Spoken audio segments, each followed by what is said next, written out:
Monaghan was born in St. Agnes Hospital, and while official documents disagree on the year, she's undeniably a member of Generation X or Y, a post-boomer born to an unlikely duo who prove the old adage that opposites attract.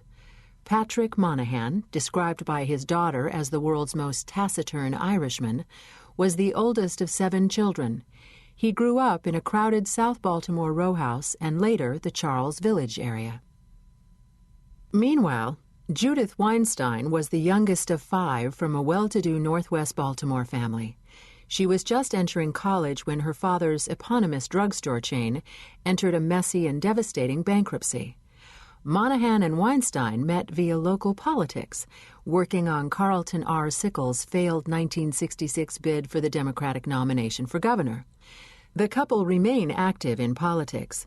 Monaghan remembers riding her tricycle around the old Stonewall Democratic Club as a 5-year-old.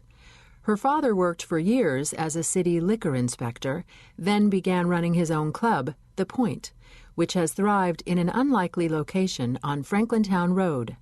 Her mother works for the National Security Agency and says she cannot divulge what she does.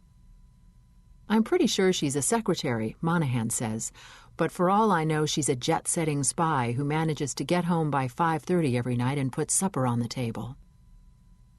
The family settled in 10 Hills, on the city's west side, and Monaghan attended public schools, graduating from Western High School's prestigious A course, and then attending Washington College in Chestertown, where she majored in English. By her testimony, she discovered 2 lifelong influences on the Eastern Shore, rowing and Whitney Talbot. A member of a very old, very rich, and very connected Valley family, Talbot has a work ethic as fierce as the one instilled in Monaghan by her middle-class parents, and the two have long reveled in their competitive friendship. Upon graduation, Monaghan joined the Star as a general assignments reporter, while Talbot, who had transferred to Yale and majored in Japanese, landed a job on the Beacon Lights editorial pages. But Monaghan's timing turned out to be less than felicitous. The Star folded before she was 26, and the Beacon Light declined to hire her. Cast adrift, she relied on the kindness of family members to help her make ends meet on her meager freelance salary.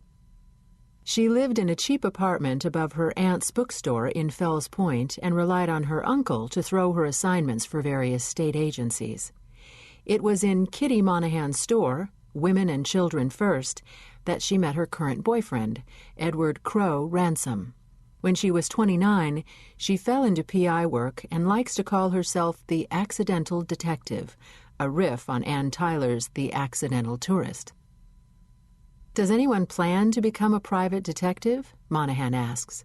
"It's not a rhetorical question. I suppose somewhere there's a little boy or girl dreaming of life as an investigator, but everyone I know seems to have done some other kind of work first. Lawyer, cop. All I know is I did a favor for a friend, botched it royally, and then tried to help his lawyer get him out of the mess I created. When it was over, the lawyer pressed me to work for him as an investigator, then pushed me out of the nest and all but forced me to open my own agency." That lawyer, Tyner Gray, would end up marrying Tess's Aunt Kitty.